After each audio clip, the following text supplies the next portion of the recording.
Well, let's start this evening with a look at our time lapse. This is from just before 5 o'clock. You can see the sun is shining there on the horizon, shining through some of that clearing in our western neighborhoods. But you can see as that sun sets, it sinks behind the horizon there, and really beautiful shot there as the lights of the city come on there.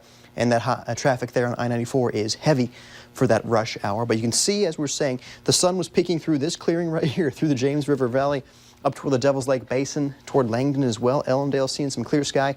So we are seeing the clouds hold on mainly in our Minnesota neighborhoods. Still could be some flurries wafting around, blowing around perhaps, as we have still some moisture in the air. And we can see this is the kind of the pocket of moisture, the pocket of flurries that have been affecting us here in Fargo for most of the afternoon, and even still lingering right now. You can see some of that blue, but the good news is that those flurries are weakening, diminishing as we go through our 5:45 hour here on our Thursday, and that dry air is going to kick in right behind it, and will make it pretty chilly here in the overnight hours. Already 0 at Langdon, 9 in Cavalier, as we said before the break there, 16 at Fargo, 13 in Grand Forks, and still holding on to those lower 20s in Sisseton. So that's where there was no snowfall today, so keep that in mind, of course, as we talk about some of these temperatures. The areas that did see snow are, of course, already in those lower to middle teens, even single digits in some of the Devil's Lake Basin. The wind chill in Langdon right now is at -13, -1 right now in Devil's Lake, 0.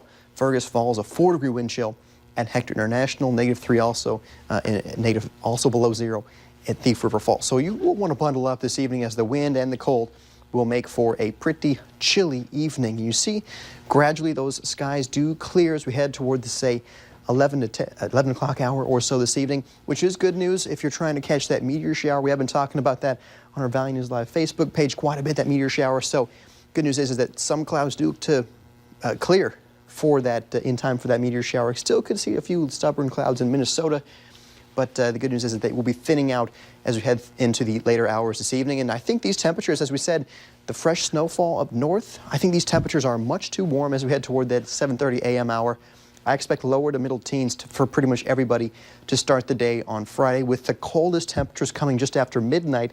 So the southerly wind in the overnight hours will warm those locations up toward the north. But to the south, I think those are correct. There's been no snowfall down there, just rain that they saw yesterday. So I expect teens and 20s to start the day in the southern valley.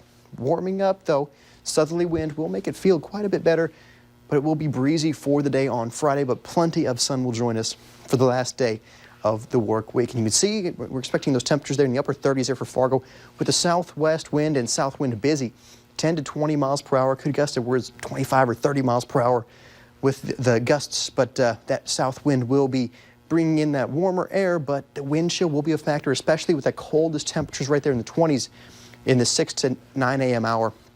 So wind chill will be a factor for us in the morning hours. But I still expect temperatures to be in the 30s to even low 40s for most of us, with those colder temperatures to the north, where the fresh snowfall still hangs on a little bit.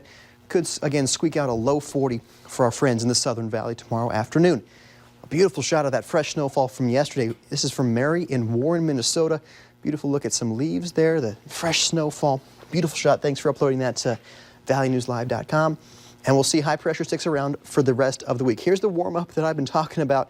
It comes tomorrow, but it sticks around through the weekend, Andrea. Maybe a bit breezy for the weekend, but the breeze and those temperatures in the 30s and 40s do look to melt that snowfall we picked up yesterday. And for the Thanksgiving week, a few shots of some snow early, but we are tracking a regional system that could impact some regional travel come the Thanksgiving holiday. Of course, we'll watch that very carefully and update you here and on the website and on our Facebook as we get closer. All right, thanks, Nathan. It's time to check your cheese nips. There's something inside the boxes that shouldn't be there. That's still to come.